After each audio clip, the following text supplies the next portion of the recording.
When I walked into my grandson's birthday party, every conversation stopped. The room fell deadly silent as all eyes turned to me. My daughter's face drained of color, her husband's jaw clenched in fear, and the birthday boy, my precious Mason, stared at me with confusion in his eyes. "Who is that lady?" he whispered to his mother. My heart shattered hearing those words. My own grandson didn't recognize me. Before I could speak, my son-in-law Clayton stepped forward, his voice sharp. "Security, we have an uninvited guest." But I just smiled and held up the carefully wrapped gift in my trembling hands. "I've come to give my grandson his birthday present," I said. "After 8 years, I think it's time he knew the truth about his grandmother." That's when my daughter Victoria finally found her voice. "Mother, how dare you show up here after what you did to our family?" But I held my ground, clutching the package that would change everything. I looked at my grandson and said softly, "Mason, I've brought you something special. Something that will explain why your grandmother disappeared from your life and who really betrayed this family. I'm glad you're here. If you're watching this video, give it a like, subscribe to the channel, and tell me in the comments where you're listening to my revenge story from. I want to know how far it has reached. 8 years ago, I had everything a woman could want.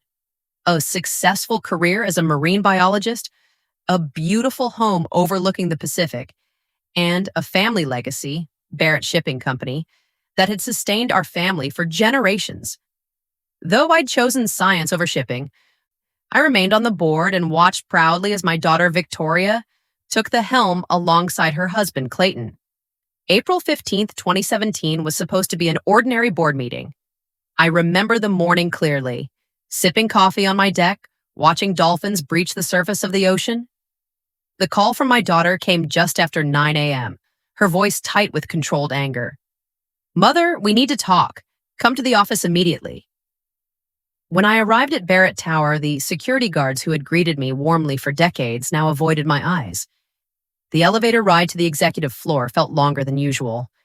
When the doors opened, I was met by Victoria, Clayton, and our family attorney, Bennett Walsh. Their faces were stone masks of disapproval. "Please sit down, Joe," Bennett said formally. No one had called me Joe in that building since my father died. Victoria slid a folder across the mahogany table. "Explain this," she demanded.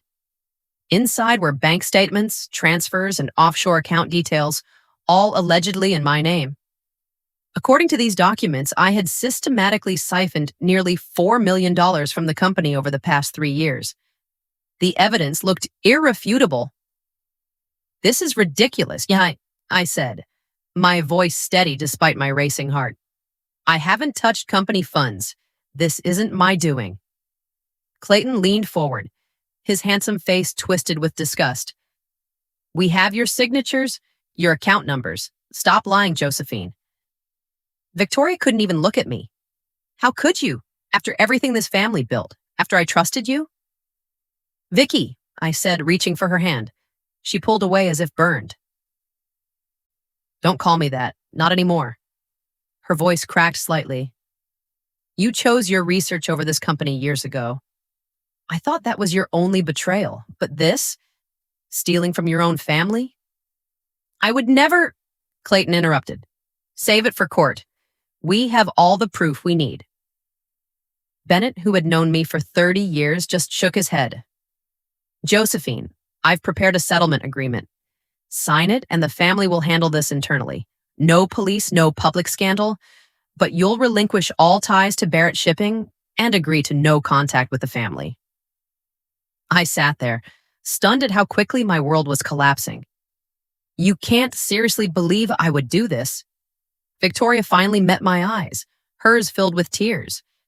"The evidence is right there, and frankly, after you abandoned the company to chase fish and coral while I had to step up at 22, maybe I shouldn't be surprised." Her words cut deeper than any knife. Yes, I'd followed my passion instead of the family tradition, but I'd never abandoned them. I'd always been there for Victoria, for important moments. I'd helped fund her business education, celebrated her successes, And little Mason, my only grandchild, was the light of my life. "I want to see Mason," I said finally. Clayton's laugh was cold. "That's not happening. We're not exposing our son to a thief, even if she is his grandmother." I felt something snap inside me. "I will not sign anything. I did not take that money, and I will prove it." I stood up, my chair scraping loudly against the floor. "Victoria, I raised you to believe in the truth, to believe in fairness. I'm asking you to give me time to prove my innocence." My daughter just shook her head. "The company can't afford a public investigation. The scandal would destroy us. Sign the papers, Mother. It's the only way to salvage what's left of this family's reputation." I walked out of that office without signing, my head held high despite the tears streaming down my face. I didn't know it then, but that would be the last time I'd see my daughter or grandson for 8 long years. The days that followed were a blur of legal consultations and desperate attempts to understand what had happened. My bank accounts were frozen. My reputation, both in business and scientific circles, was tarnished by whispers and innuendo. Friends distanced themselves. Invitations dried up.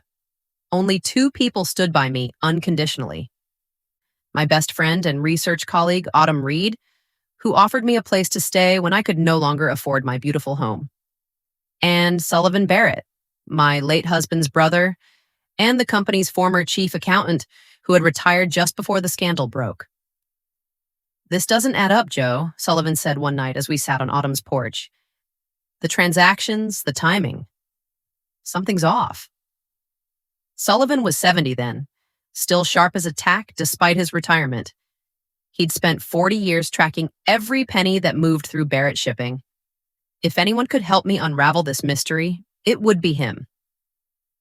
"Clayton's behind this," I said, the words emerging for the first time. "I felt it from the beginning, but I couldn't prove it." Sullivan nodded slowly. He's always been ambitious. Marrying the Barrett heiress was just his first step. Getting you out of the picture, that would cement his control. "But the evidence, Sully, it all points to me." He patted my hand. "Evidence can be manufactured, especially by someone with access and technical know-how." Over the next 2 years, Sullivan and I combed through every financial record we could get our hands on. We hired private forensic accountants with what little money I had left. We built a case, piece by painstaking piece. Then came a stroke of luck. Pierce Hammond, a recently retired detective who specialized in financial crimes, took an interest in my case. "The setup is too clean," he said after reviewing our findings. And that's usually a sign it's manufactured. Real embezzlement is messy with loose ends. Through Pierce's contacts and Sullivan's knowledge of the company's systems, we began to uncover the truth. Clayton had created mirror accounts in the Cayman Islands, carefully constructing a paper trail that would implicate me. He'd forged signatures, backdated documents, and manipulated digital records. But even with mounting evidence, we faced a critical problem: how to present this to Victoria and the board without Clayton blocking us at every turn. He had effectively isolated my daughter and grandson from anyone who might support me. Then, 3 years into our investigation, Sullivan suffered a heart attack. As he recovered in the hospital, he made me promise something. "Don't let that bastard get away with this, Joe," he whispered, tubes running into his frail arms. "Barrett Shipping is your legacy as much as it's Victoria's. And Mason, that boy deserves to know his grandmother." I squeezed his hand. "I promise, Sully, but how? Victoria won't take my calls. Clayton's lawyers intercept my letters." Sullivan smiled weakly. "I've been thinking about that. I still have access to the company archives, physical records stored in the old warehouse. No one's digitized them yet. If Clayton manipulated the system, there might be inconsistencies between the digital records and the originals." And he was right. Once recovered, Sullivan spent months in that dusty warehouse, meticulously comparing paper records to the digital files. The discrepancies were subtle but damning. Transfer authorizations with timestamps that didn't match the paper records, signatures that, when examined under magnification, showed clear signs of digital manipulation. "We've got him," Sullivan announced on a rainy Tuesday evening, 5 years after my exile. "It's not just the embezzlement. He's been systematically looting the company for years, hiding losses, inflating profits. Barrett Shipping is in trouble, Joe, and Victoria doesn't even know it." With Pierce's help, we compiled a comprehensive dossier of evidence proving not only my innocence, but Clayton's guilt. But our attempts to reach Victoria continued to fail. Her assistant would hang up when I called. Security would turn me away at the company entrance. Letters were returned unopened. I felt helpless, watching from afar as my daughter remained blind to her husband's deception. And Mason. He was growing up without knowing me, probably being told his grandmother was a criminal who had abandoned him. Then, last month, everything changed. I was browsing social media when I saw it. An announcement from Victoria's personal account, public and impossible to block. "Join us in celebrating Mason's 10th birthday at Barrett Estate. A day of marine adventure and discovery for our ocean-loving boy." My heart leaped. Mason loved the ocean. Despite everything, my grandson had somehow inherited my passion, and a public event at Barrett Estate, the family home where I'd once lived, meant Clayton couldn't easily control access. "This is it," Autumn said when I showed her the invitation. "You're way back in." "I can't just crash my grandson's birthday party," I protested weakly. Pierce Hammond chuckled. "Why not? You're his grandmother, and you've got one hell of a gift to bring him." That gift took us weeks to prepare. A custom marine research kit that would speak to Mason's interests, containing a junior microscope, collection vials, identification guides, and a waterproof camera. But hidden within the educational materials was a watertight portfolio containing our evidence, not just of Clayton's embezzlement, but of his systematic campaign to erase me from my family's life. We discovered he had intercepted birthday cards I'd sent Mason every year. He'd deleted voicemails I'd left for Victoria. He'd even fabricated angry messages supposedly from me, which explained why Victoria believed I was bitter and resentful. The day of the party dawned bright and clear. I dressed carefully, a simple blue dress that matched my eyes, silver hair pulled back in a neat bun. I wanted to look dignified, put together, not the bitter, broken woman Clayton had portrayed me to be. "You ready for this?" Sullivan asked as he drove us to Barrett Estate, the gift box secured carefully in the back seat. "No," I admitted, "but it's time." We pulled up to the imposing gates of the estate where I had once lived. Cars lined the circular driveway, expensive vehicles belonging to the business elite of our coastal town. Colorful balloons adorned the entrance, and a banner proclaimed Mason's Ocean Adventure 10th Birthday Bash. The security guard at the gate was new, didn't recognize me. When I gave my name, he simply checked his list and waved us through, assuming I was on it. After all, what grandmother wouldn't be invited to her grandson's party? The grand foyer of Barrett Estate was transformed into an underwater wonderland. Blue and green streamers hung from the ceiling. Fish-shaped balloons bobbed against the crystal chandelier. Children darted between displays of marine life and interactive ocean exhibits. I paused at the entrance to the main hall, clutching my gift, my heart pounding so hard I feared it might give out. Through the doorway, I could see Victoria directing caterers, elegant as always in a teal dress that reminded me painfully of one I used to wear. Clayton stood near the bar, laughing with business associates, a glass of scotch in hand. He looked prosperous, confident, a man who believed he had gotten away with his crimes. And there was Mason, tall for his age, with my late husband's strong jawline and curious eyes. He wore a t-shirt with a humpback whale on it and was excitedly showing a book to his friends. "I can't do this," I whispered to Sullivan. "Yes, you can," he replied firmly.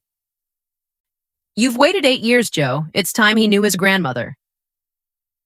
Taking a deep breath, I stepped into the hall. The effect was immediate and dramatic. A woman near the door recognized me first, gasping loudly. The sound rippled through the room, conversations halting mid-sentence. Heads turned, eyes widened, and suddenly the music seemed too loud in the silence. Victoria saw me and froze, a champagne flute slipping from her fingers to shatter on the marble floor. Clayton's face contorted with fury, then fear, as he spotted Sullivan behind me, and Mason, my beautiful grandson, looked up at the commotion. "Who is that lady?" he asked loudly in the sudden silence, pointing at me. That's when Clayton moved, striding toward me with barely controlled rage. "Security," he called sharply. "We have an uninvited guest." I stood my ground, lifting the carefully wrapped package. "I've come to give my grandson his birthday present," I said clearly. After 8 years, I think it's time he knew the truth about his grandmother. Victoria finally found her voice, moving to stand protectively near Mason. "Mother, how dare you show up here after what you did to our family?" The guests murmured uncomfortably. This was high drama indeed for what was supposed to be a child's birthday party. Some parents were already ushering their children toward the exit. I ignored them all, focusing only on Mason. I walked toward him slowly, smiling gently. "Hello, Mason. I'm your grandmother, Josephine. We haven't seen each other since you were very little." The boy looked confused but curious. "My grandmother? But Dad said my grandmother was—" "A thief and a liar," Clayton interrupted, grabbing my arm roughly. "And she's leaving right now." "Take your hand off her, Clayton," Sullivan's voice boomed across the room. "Or the only one leaving will be you in handcuffs."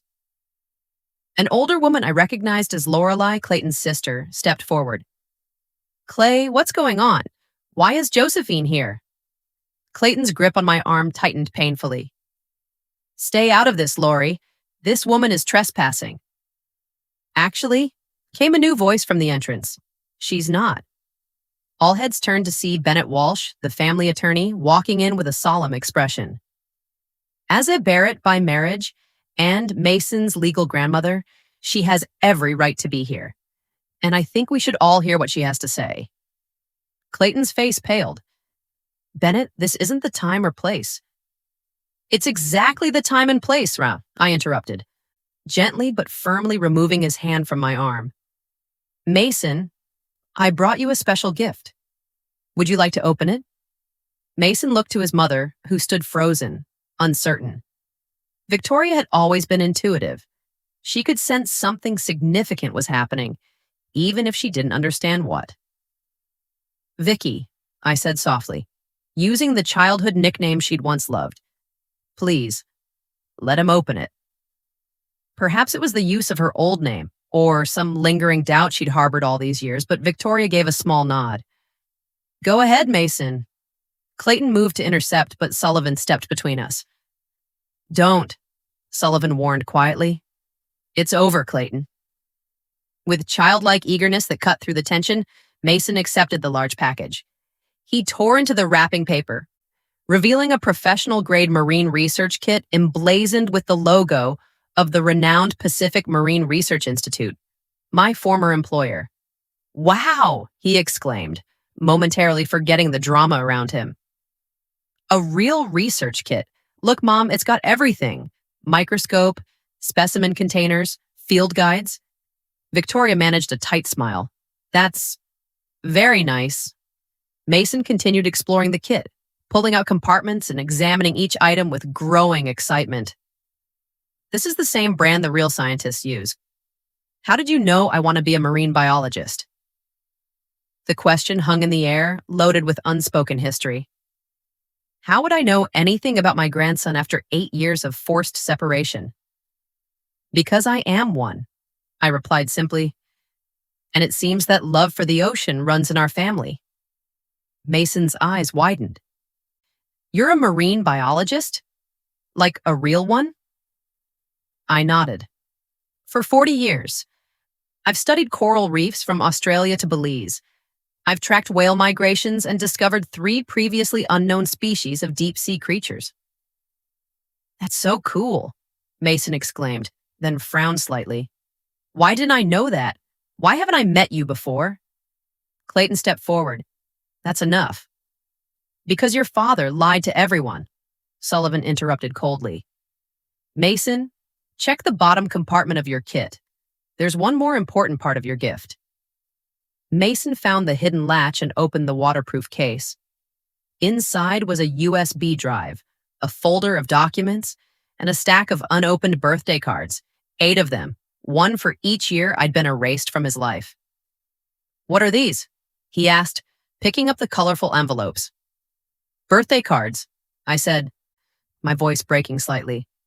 "I sent one every year, but they were intercepted before you could receive them." Victoria's hand flew to her mouth. "What?" Clayton lunged for the documents, but Pierce Hammond, who had been waiting quietly by the door, stepped forward and restrained him with practiced ease. "I wouldn't do that, Mr. Mercer. Tampering with evidence is a serious offense." "Evidence?" Victoria echoed, looking bewildered. "What evidence? What's happening?" Bennett Walsh stepped forward, taking the folder from Mason and opening it. "Victoria, these documents appear to show that Clayton systematically embezzled funds from Barrett Shipping, created false evidence implicating your mother, and deliberately cut off all communication between you and Josephine for the past 8 years." The room erupted in shocked murmurs. Several of Clayton's business associates began edging toward the exit, not wanting to be associated with what was quickly becoming a very public scandal. Victoria stared at her husband, her face draining of color. "Clayton? Is this true?" "Of course not," he sputtered. "This is absurd. They've fabricated all of this to—" "To what, Clayton?" Sullivan asked coldly. "To ruin your perfect crime? We have the original banking records. We have evidence of the forged signatures. We even have the emails you sent to yourself from spoofed accounts pretending to be Josephine, threatening the family." Mason, confused but understanding enough to know something serious was happening, began opening the birthday cards. Each one contained a heartfelt message from me, along with photos of marine life I'd encountered in my work. The final card, for his 10th birthday, included a certificate naming a recently discovered starfish species after him, Asterias masoni. "You named a star thingy after me?" Mason asked, his young voice cutting through the tense atmosphere. I smiled through tears. "A starfish?" "Yes.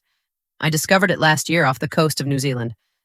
I thought, even if I couldn't be part of your life, at least your name would be in the scientific records forever." Victoria slowly approached, taking the folder from Bennett and scanning the documents with growing horror. I could see the moment realization dawned, her hand shaking as she turned page after damning page. "The company funds," she whispered. "The offshore accounts. Clayton, these are your signatures."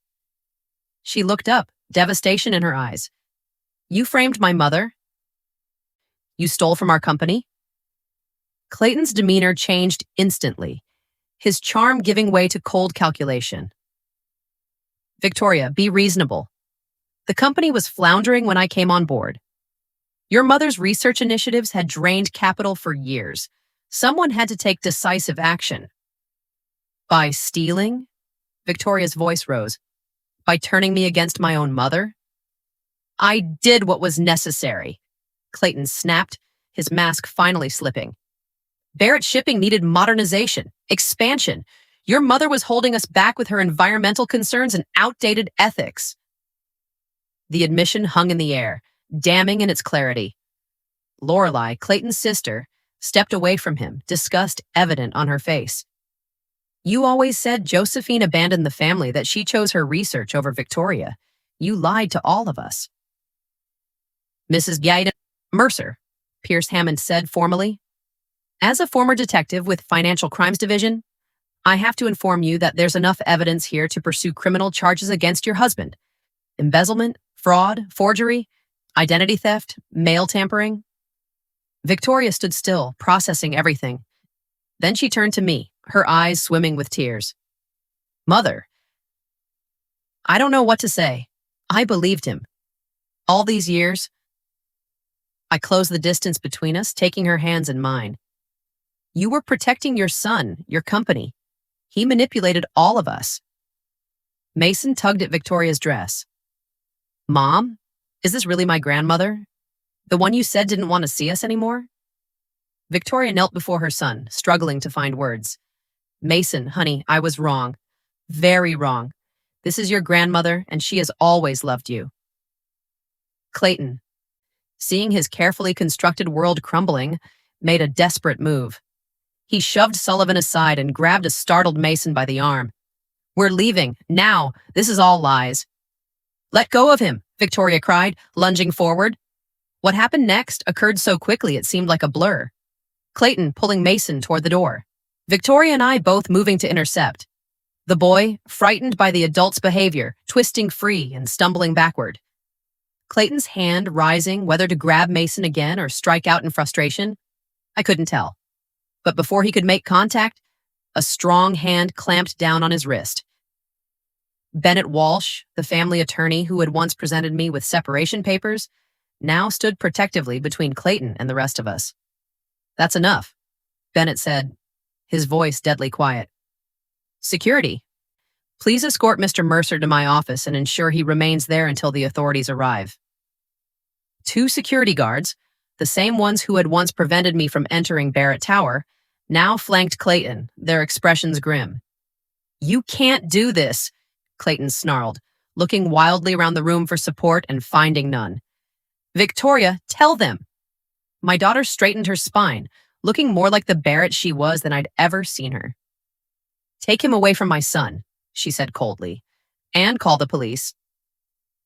As Clayton was led away, still protesting, the remaining guests stood in stunned silence. The children, sensing the adult drama was beyond their understanding, had retreated to a corner where they whispered among themselves. Mason approached me cautiously, clutching the starfish certificate. Are you really my grandmother? He asked quietly. I knelt to his level, though my aging knees protested. I am, and I've missed you every single day for 8 years. He studied my face carefully. You look like Mom, around the eyes. I smiled. And you look like your grandfather.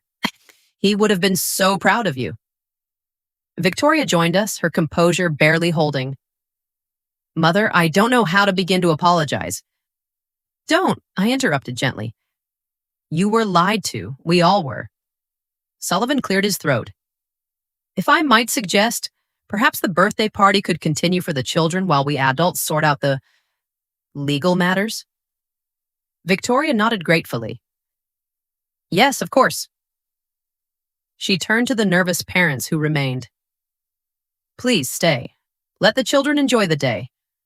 We adults have some family business to discuss. Remarkably, the party did continue. The children, resilient as only the young can be, were soon engrossed in the ocean-themed activities. A professional marine educator I'd arranged to attend, another surprise part of my gift, began an interactive presentation about sea creatures, drawing delighted squeals from the young audience. Victoria, Sullivan, Bennett, Pierce, Lorelei, and I withdrew to the library, a room filled with memories for me, as it had been my husband's favorite retreat. There, surrounded by leather-bound books and the lingering scent of his pipe tobacco, we began the painful process of piecing together 8 years of deception. The embezzlement started small, Sullivan explained, spreading documents across the antique desk. A few thousand here and there disguised as research grants to ecological organizations that didn't exist. Then larger transfers, offshore accounts, manipulated board minutes to authorize expenditures that never occurred. Victoria sat heavily in her father's old chair, looking shell-shocked. How did I not see this? I'm the CEO, for God's sake. Clayton was very careful, Pierce said kindly. He compartmentalized information, kept you focused on operations while he handled the finances.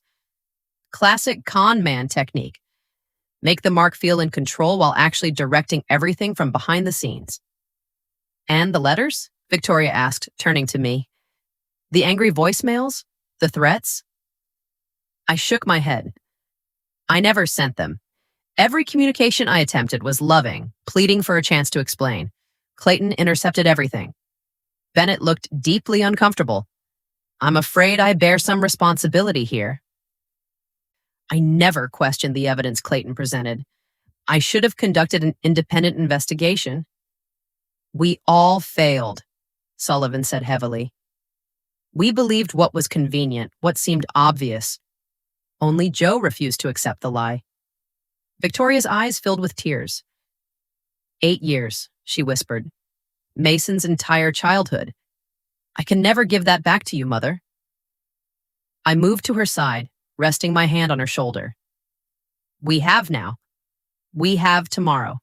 That's what matters. Our conversation was interrupted by a small knock on the door. Mason peeked in, his expression uncertain. Mom, the Marine lady is showing us shark teeth, but I wanted to ask Grandma something.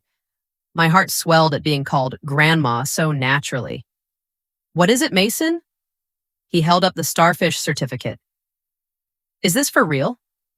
Did you actually name a starfish after me? I smiled. Absolutely real. Registered with the International Committee on Taxonomic Nomenclature.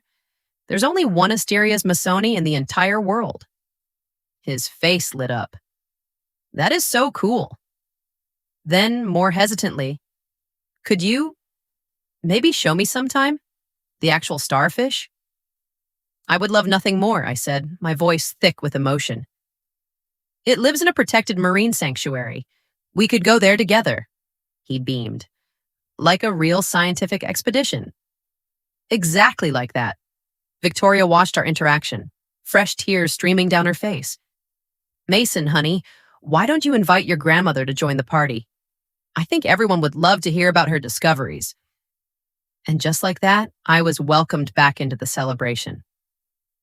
The remaining parents were too polite to ask about the earlier drama, though curious glances followed me as I helped Mason demonstrate how to use his new research equipment.